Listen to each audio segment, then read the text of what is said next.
Hello and welcome to our program on Sunday night, October 28th, 2018. We're here at 4 p.m. Pacific, 7 p.m. Eastern, all time zones in between, and all time zones around the world every Sunday night, except a couple Sundays like last Sunday. I was not able to do the program. But again, we are here live on Facebook, on Kardec Radio Facebook page every Sunday night, if possible. So I missed a couple, but not too many. I want to thank everyone for being here. And again, before we start, why are we here? We are talking about Spiritism. Spiritism as brought to us by Allan Kardec. Here is the headwaters of everything, the Spirits book.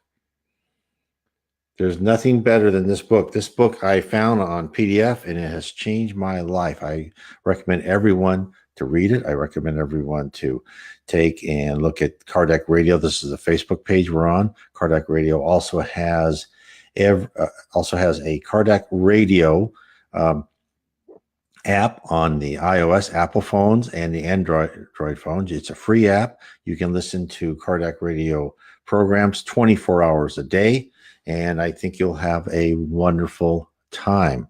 It will change your life. It changed my life. And as far as changing lives, let's talk about today's program. And today's program is a prayer allied to work. Now, in the book, my book, How to Live Inner Peace Through Spiritism, there is a poem. It's 24 verses. And we've talked in previous programs on the 4 previous verses. This is the 5th verse, a prayer allied to work. And the verses are in order of importance as they come to us. The first verse was trust in God and yourself, and I talked about that. Then it was a serene conscience. Then time spent on productive work. And then the 4th verse was a constructive speech. And now we're talking about a prayer allied to work. In each one of these, as the way Andre Luis, who was a spirit who psychographed this to Chico Xavier, who's a very wonderful Brazilian medium, just a marvelous person, one builds upon another. So let's talk about, what do the spirits mean when they say, in order to spiritually ascend in this life, we need to do a prayer allied to work. So the whole gist of my books. Oh, hi, Barry. How are you doing? Good evening. The whole gist of this work, of this book, How to Live Inner Peace Through Spiritism, is to go through each verse and to say, okay, what did they mean by that very short, phrase? What did they mean? What does it mean? And how can we achieve it? So let's start. A prayer allied to work. And Jesus said in Matthew chapter 24, verse 13, but the one who perseveres to the end will be saved. What does that mean? Now, according to the Spirit Emmanuel, this quote isn't just trying to tell us just to survive until we die, but to live life with a goal and don't waver in its pursuit. Emmanuel elaborated on the message in the New Testament. This is what he said, what he expounded upon. He said, when the master applauded persistence, he was referring to the arduous task of striving for excellence on the spiritual path. It is necessary to eliminate false notions of unearned favors from the divinity. No one will be able to avoid with impunity the amount of effort required in the endeavor for self-improvement. The doors of heaven are wide open. They have never been closed. However, and he goes on to say, in order for people to rise to such a height, they need wings of love and wisdom. For this purpose, the Supreme Lord grants an abundance of merciful material to all his children and confers on each one the duty of molding it. Such a task, however, requires tremendous effort. In order to conclude it, days and lifetimes are required, hence reincarnation. Many lose heart and prefer to remain at a standstill for centuries on end in the labyrinth of the lower spheres. Nevertheless, good workers know how to persevere until they reach the divine objects of the earthly past as they continue on a sublime trajectory towards perfection. What is he telling us? He's telling us that spiritual self-improvement is not easily accomplished. It is not a votive message per day or a poster hung on the wall. Effort and dedication is required. Hence, guidance through prayer or our meditation is needed to light the road ahead towards spiritual wisdom. Daily work to earn what is necessary to live and survive takes commitment and discipline, right? That's our normal life. With it, the rewards of physical life are attainable: housing, food, security, and times of leisure. Spiritual growth comes with a different set of rewards: contentment, peace, calmness, happiness, and satisfactions. And these are the outcomes while on earth. But more importantly, the honors of ascending up the levels of heaven, living life as a spirit amongst untold wonders, and creating your own environment of constant discovery and friendship in a plane of support and love are rewards far surpassing anything attainable on earth. Now, I'd like to go back for a second and talk about what Emmanuel said. It may take many lives. And I've talked about this before, but my wife and I, we've gotten messages from mediums when we were at the Spiritist medium meetings in Rio de Janeiro. We've been told we have failed many times. In fact, what we have done, we have been given tasks, in order to ascend spiritually, and instead, what we did is we used what we were given for our own selfish purposes. So this quote hits me personally, right? This is something that I've done. It's where I've taken multiple lives and I've done nothing of helping my spiritual growth. I hope in this life I am at least trying and making the first steps. So the reason I'm saying this is for anyone not to think, and I know we have listeners out there who I talk to and they say, I fell at this and I can't get this done. And I say, don't worry about it. You have multiple lives, and talking about our theme tonight, a prayer, a light to work, which is really, we're talking about the work being a work towards our spiritual growth. As long as we start on that path, it's the trajectory that counts. It's not the end, because we're no way, maybe there's one person out of a billion that one can, live one life and become a perfect spirit. It takes a lot of effort and time and learning all the hard lessons. So, what is the result of an absence of work towards spiritual growth? Like probably what I have done in previous lives. So before we determine the amount of sweat and toil required, let's look at how a life of little or no effort towards spiritual wisdom terminates. So let's look at the opposite. Now, in the book, there's just so many books by Allan Kardec and Chico Xavier and Divaldo Franco and Yvonne Pierre. There's just so much wisdom in here. But on this instance, I took an example from the book by Allan Kardec, Heaven and Hell. And of course, again, I want to tell you, Allan Kardec, you can get his books on PDF. It costs you nothing. Just put an Allan Kardec PDF. And again, here, if you go to my site, nwspiritism.com, click on his picture. It will take you to the EDICI bookstore, and you can find his books. His books are actually less cost than you would find them on Amazon. I think they sell to you at almost zero of their own cost. Or you can also get them, of course, at Amazon.com or your bookstore. Order them on your bookstore. So back in the book Heaven and Hell, we're talking about, okay, what's your life like if you've done nothing towards spiritual wisdom? Right? And your life ends. And the Spiritism calls this parking, right? And we've all done that, I'm sure. So Allan Kardec relates the invocation of a spirit of a 25-year-old woman who had recently died. She was born into a relatively wealthy family, and she had the reputation of spending her time on frivolous pursuits. She was a nice woman, not mean and not inclined to spirituality. In other words, she was like most people. She existed on earth and attempted to derive whatever pleasure she could without harming others. A good and decent young lady. And a group of mediums evoked her 3 days after she had died from an unknown cause. Her death was sudden. No one saw her suffer. When she was called to the medium, she was extremely confused. She thought she was in a dream. She could see her parents and others in the household, but they couldn't see her. She also felt herself to be two persons. She felt attached to her physical body, and yet she knew she was in another form. I've seen this in other medium meetings.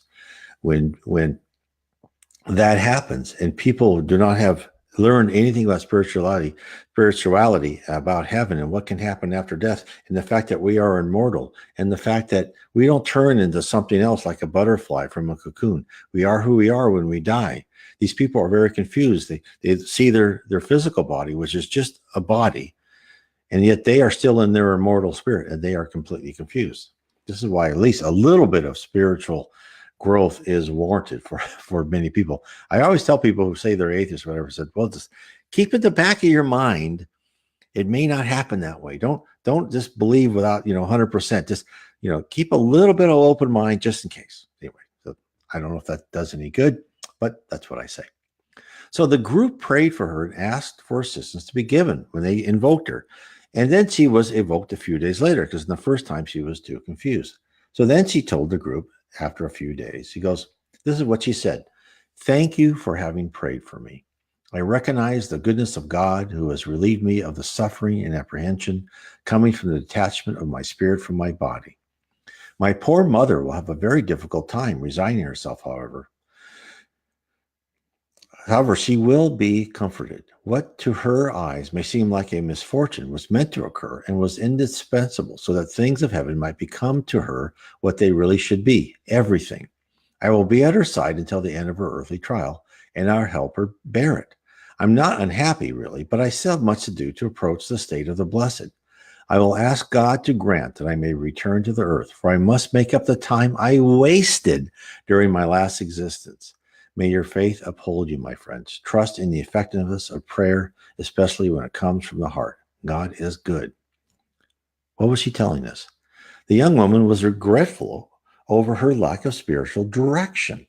It was as if a person visited Paris without ever touring the Louvre Museum, viewed the Eiffel Tower, enjoyed the architecture, and only ate at McDonald's during the entire stay. While one could say they were in Paris, they didn't experience or learn from Paris. The trip would have only been a change of location without effect. This is precisely, unfortunately, occurs to millions of souls who pass over every day. They had to travel long and hard through life, the ups and downs and the chaos and the order, all without profit. For they started their life the same as they ended it, the same character and the same personality. Now, believe me, this is not a fate you wish to suffer. I know I must have done that many times. Probably almost many of us, most, if not most of us, have done that many times. This is the life when we discover spiritism, when we explore spirituality. This is the life we need to tell ourselves that the material rewards on earth, while nice and pleasurable, and gives us momentary enjoyment, is nothing compared to the immortal existence we have. And also remember that being incarnated into a physical body on earth is a privilege. There are twofold more spirits on and around the earth waiting for a chance to come and use the opportunity for growth. Again, we are here. It's like a child going to school. They don't have a right to go to school. They don't have to go to school, but they should. It's a privilege to go to school. It's a privilege to be educated. Now let's take another example. When it said, Jesus answered them, my Father is working even now, and I work also. The Spirit Emmanuel in the book The Way, the Truth, and the Life, psychographed by Chico Xavier, explored the feelings of humans on the planet about work. This is what Emmanuel said in the book. Everywhere we look, we see unhappy, complaining people. Almost all of them are actually asking for help.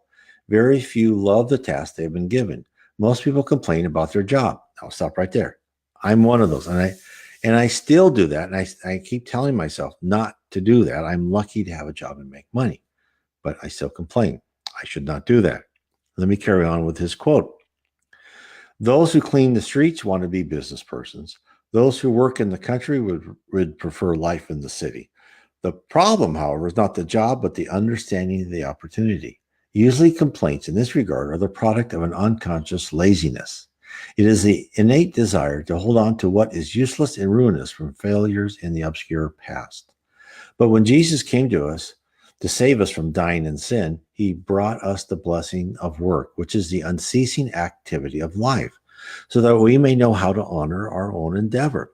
Jesus referred to the Father, who never stops working on his eternal endeavor of love and wisdom, and to his own task, which was replete with imperishable dedication to humankind. So when you feel tired, remember that Jesus is working.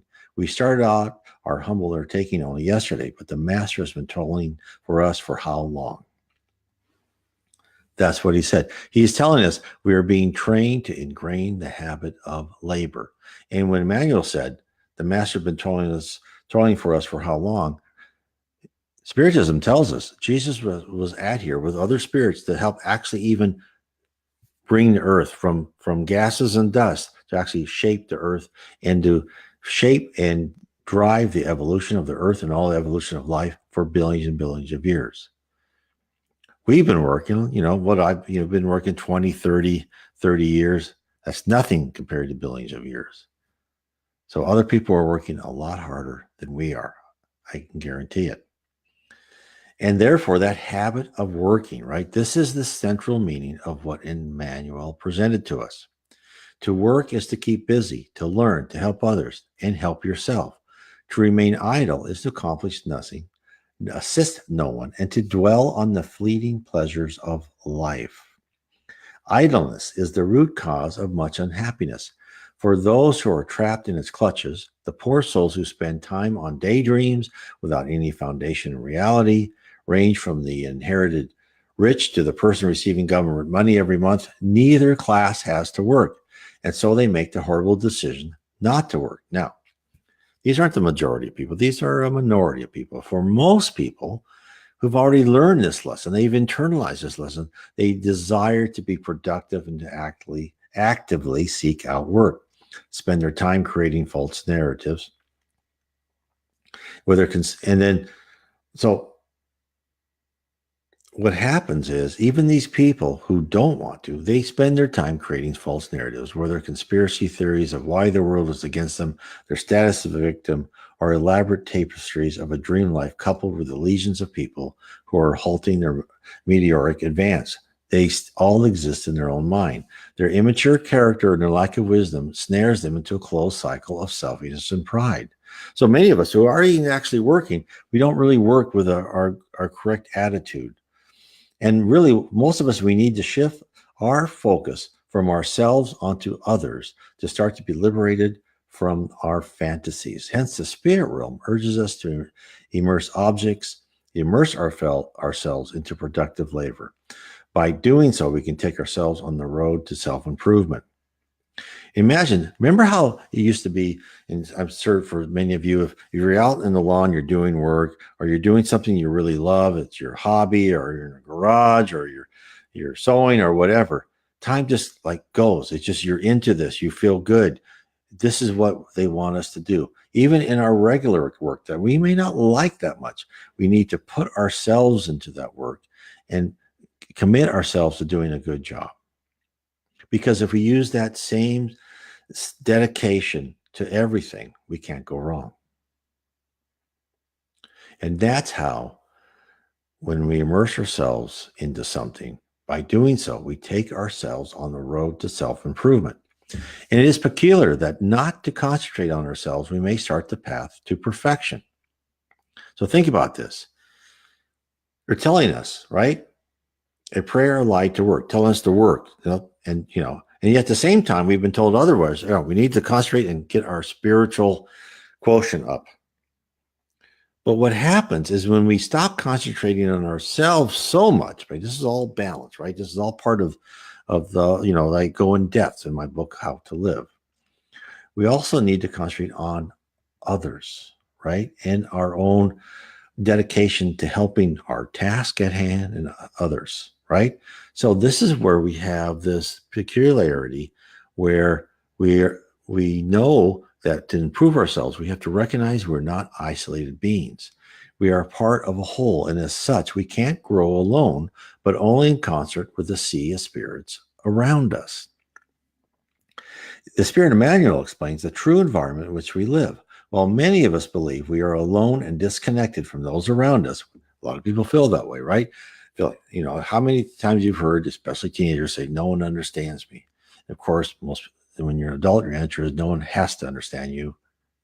That's, you just have to understand yourself and move forward, right? But usually, as most adults, we have put ourselves at peace with the fact that we are kind of an isolated island, and our own thoughts are hidden from other people. And while we love and we try to help others, we think ourselves as not connected. But it's not true. That's why and I've said many, many times, we have to learn how to control our thoughts. We are connected to everything.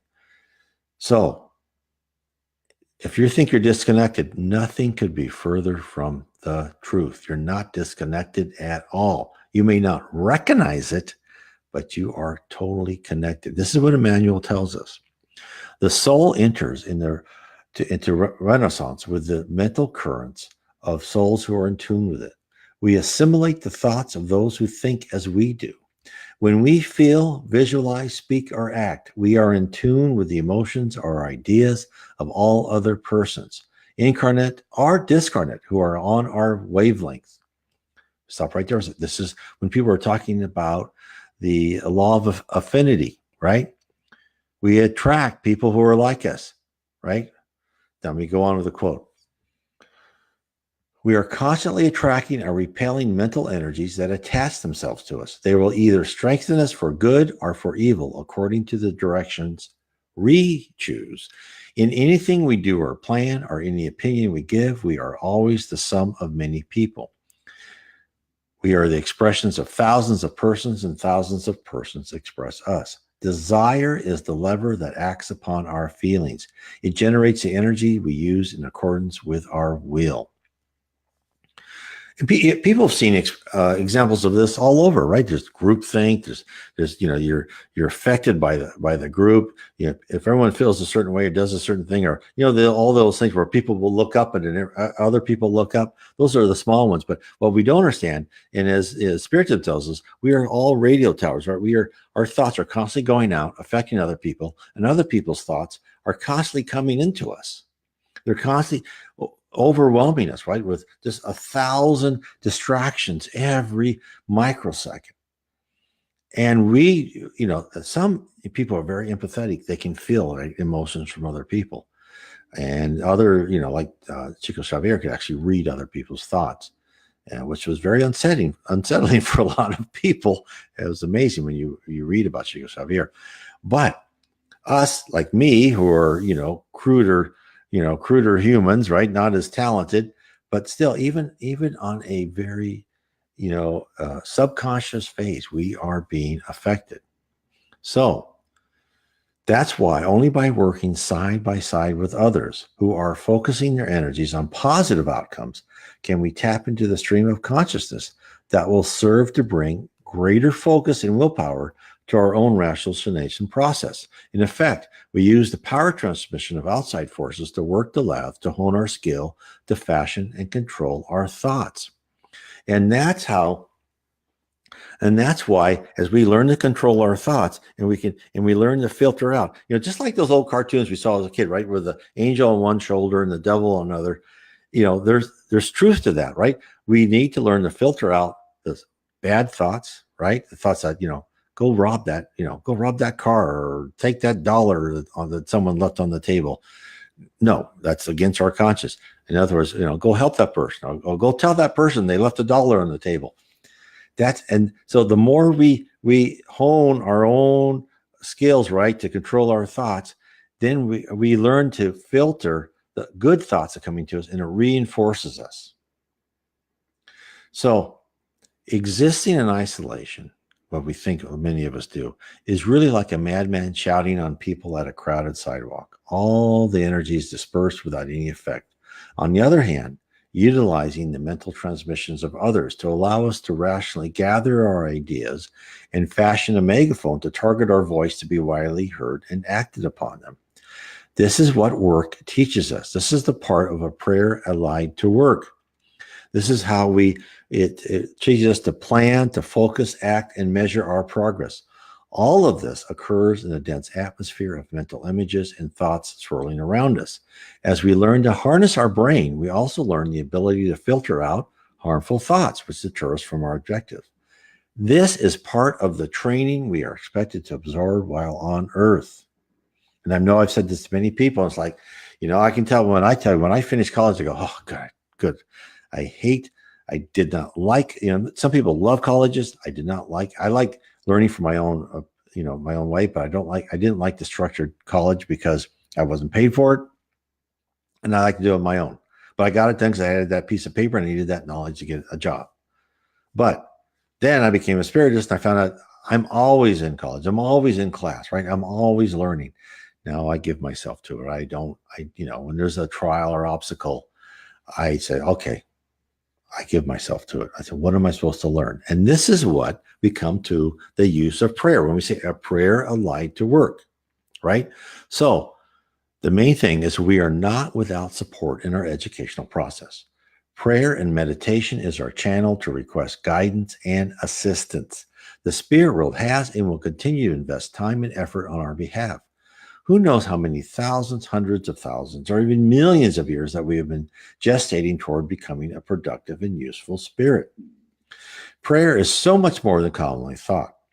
Our prayers are heard, analyzed, and acted upon by legions of spirits. I guarantee it. Everything I've read in Spiritism, they stress over and over again the importance of prayer and how those prayers are analyzed. And they're directed to different levels within heaven according to the need and complexity of the request. The Reverend G. Val Owen, in his communications with high spirits, exposed entire complexes staffed by spirits whose job was to intercept and send our prayers onward to the correct recipient. Prayers are not lost in the ether. They are real and actionable. Prayers are precious reminders of our growth on the physical plane to the army of spirits under the direction of Christ. Emmanuel lays out what praying means. This is what he said. Prayer is a divine journey of the mirror of our soul aiming toward the higher realm. In order to reflect its greatness, prayer is like a live appeal. Oh, Jennifer, hello. Hello and good afternoon to you. Prayer is like a live appeal to the powers of the heavenly spirit. The appeal may be clothed without our words in the silent language of the vibration of the soul. Imagine a mirror turned towards the sun to reflect its brightness into a dark pit. This is essentially the function of prayer as it reaches divine love and concentrates its light upon the ignorance and suffering, misery, and hated presence in the world. There are varying degrees of prayer, which begin from the simplest desire of the lowest beings up to those of divinely exalted angels. Nothing is done on earth without the desire of an aspiration that guides the steps of all creatures. Throughout the planet, prayer is the motion that sustains the cosmic tapestry. In the oceans, the ebb and flow of tides perpetuate their own equilibrium. In the plant world, it is the yearning to reach the light, to assimilate its elements. In the animal kingdom, it is the instinct of curiosity, inquiry that mark the basic sign of reason. And in man, it is natural concentration before any useful enterprise along the human path. Emmanuel describes the healing and usefulness of prayer. Prayer is a conduit of love to us from God. Through our own aspirations, we become connected to the spirit realm and others on our planet. With this connection, our actions and goals are revealed. Our future can be interpolated to determine if we are following the established blueprint for our life, which was created before our birth.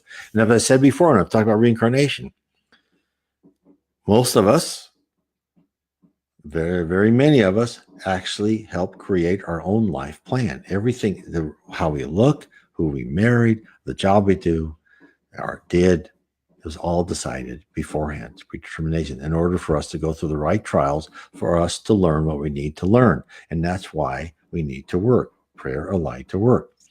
Spiritism doesn't just generalize about prayer. It delivers the detail.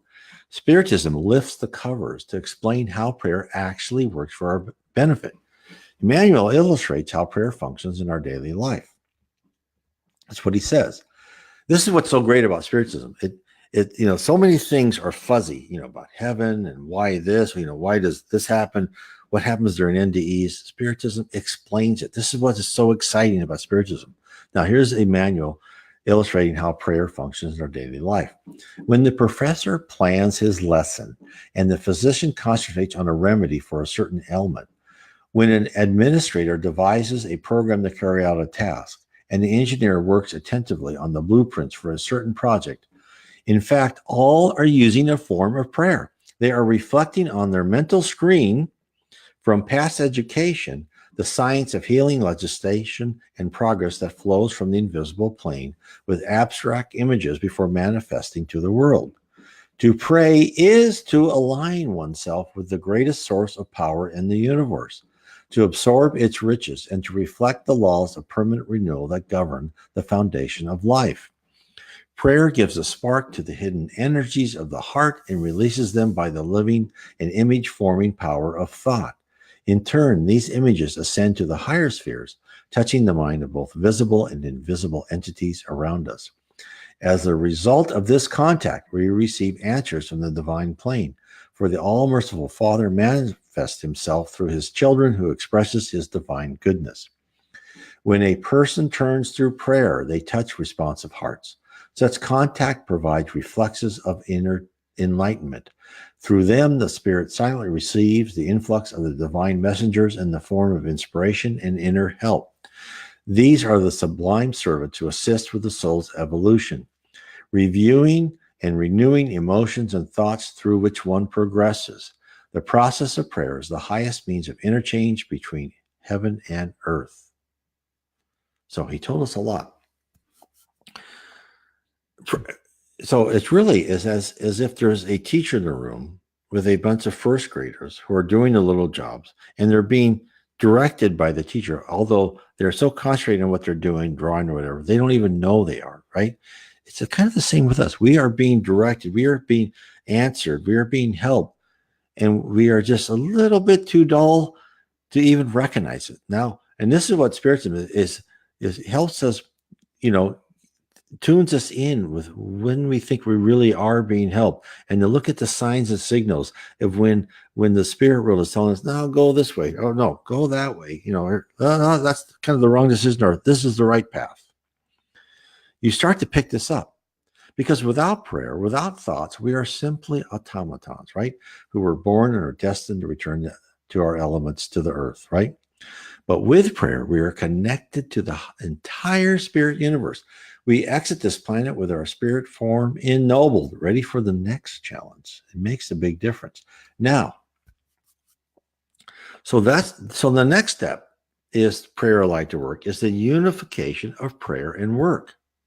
Now, in the book, Spiritual Wisdom, Missiles of Hope, Jose Herculano Pierres provided further interpretation about each of the messages received during meetings led by Chico Xavier.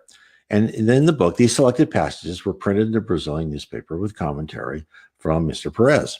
In one message, there is a poem about the required difficulties of our trials on earth.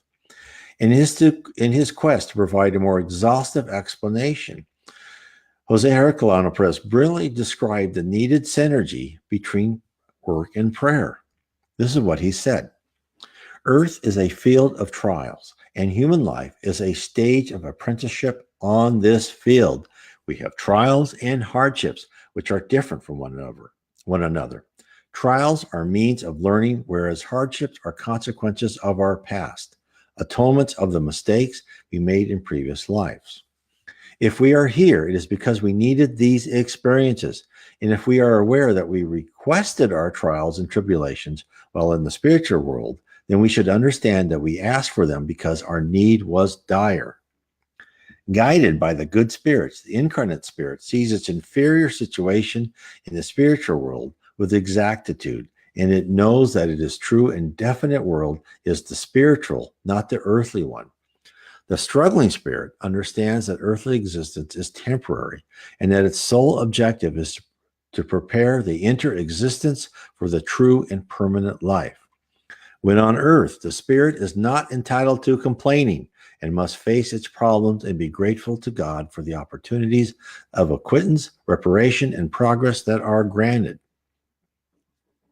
He goes on, if the incarnate spirit does not proceed in this way, it is because it is entranced by the illusions of the physical plane. Well, don't we all have that? Which causes it to lose the spiritual vision of its real objective during corporeal life. However, sincere prayer is a resource that the Spirit has at its disposal to ask for assistance from the friends on the other side.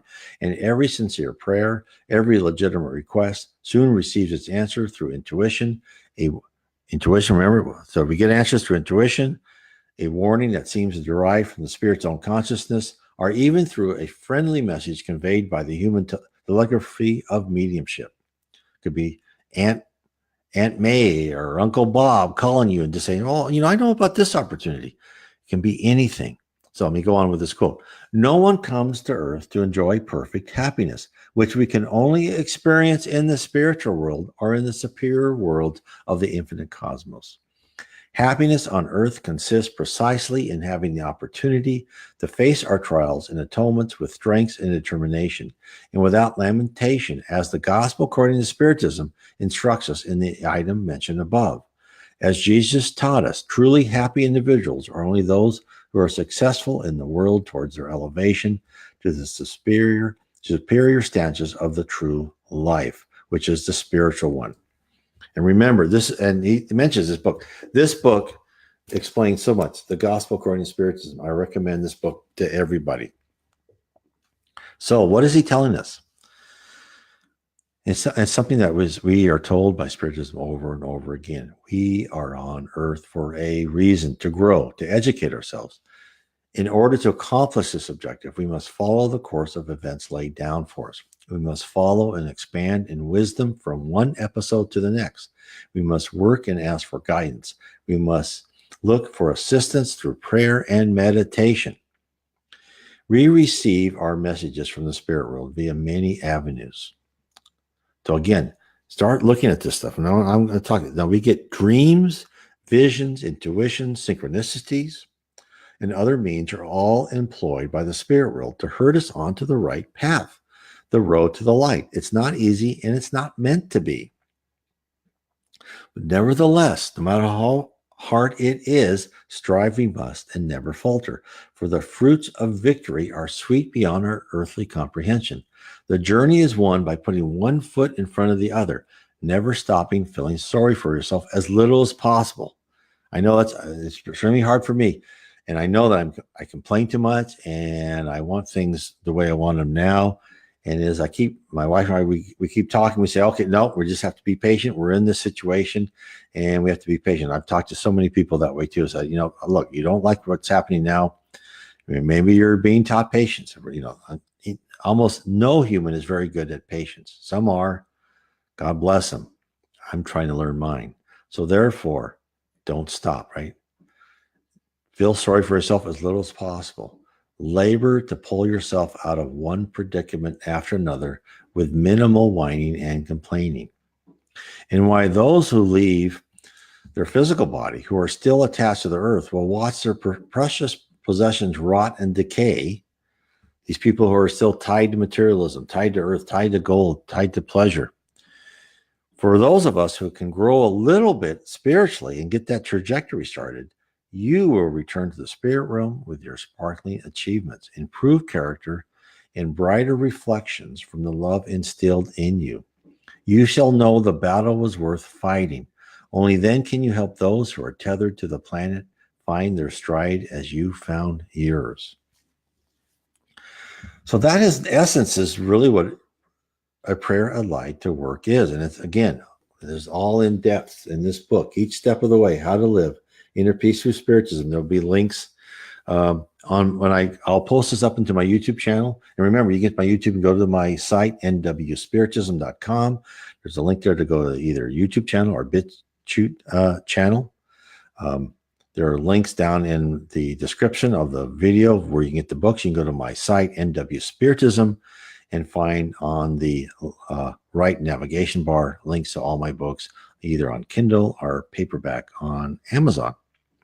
And also on these talks, tell your friends, share this video. Spiritism tells us so much, and it brings us so much. And tonight we talked about, okay, remember those, for us in work we don't like, right? Work we may not like that much. Sometimes it's fun, sometimes it's not. We are there for a reason, right? But as we are there for a reason, we are always around us through prayer and meditation. We can ask for help and we will receive guidance. I've talked to other people when they say, well, I'm trying to figure out my dreams. And what I do is I write down my dreams. Look, the vast majority of my dreams are just kind of whatever, but some you can tell, right? Because remember, when we talk about dreams that you're being helped, it's not it's hard to interpret your dreams because you are a three-dimensional person into the spirit world, which is multidimensional. And therefore, so one thing is you may see faces, right? So you kind of know who those are. Do you feel good with those people? How do you feel afterwards? Is it uplifting, or did you see a certain situation where you feel like, this is not right? So those are kind of the more things you have to do. Because when you see symbols, that's only your brain trying to interpret that symbol as well as you can. And it may not be exactly what you saw in the spirit world. So write these things down and then see what happens. And then you will teach yourself. Now, I know there's books on dreams, but they really are, and they're kind of basic symbols and what they mean, kind of, taking the whole flow of different humans and trying to compile those. But really the more efficient way is for you to write your dream down and then see how it worked out. And then you kind of know as you go on and on, you'll know more and more. And then you'll start learning to recognize the signs and signals. Look, I'm not saying that you just sit passively away until someone phones you up and say, hey, yeah, go buy that house. No, if you're going to buy a house, you buy a house, right? But then you go find different houses and some work and some don't. And you'll find that the one you were meant to buy is everything's going to fall in place, right? You'll get that loan. Your offer will be accepted. These things will happen. So this is why, the more you're in the spiritualism, the more you try to understand, you will be helped. So I want to thank everyone for being with me tonight. Again, go to the website, tell your friends about Spiritism. I have Spiritist books. I talk about different things. I talk about reincarnation. I talk about how to explore your destiny. In my book, Explore Your Destiny. The Problem is the Solution. I have some in the back behind me. I also have a series of 3 books that I've taken all the information that was given to the Reverend G. Val Owen about heaven, about how the spirit world guides us, about the future of Earth, all things that expose really what is happening. The Spiritism brings you details. Now, am I saying it tells us everything? No, we're still like looking through a keyhole and we're just seeing kind of parts of stuff. There's so much more we don't know, but there's so much more that we're told by Spiritism of really why we're here and what's on the other side, why we need to be, how we need to be, right? And for us, because it's all about us when we go to the other side, the real world, the world we live, the vast majority of our immortal lives, what is going to be important. So I want to thank everybody for tonight, and I will see you next week. Thank you so much. Bye-bye.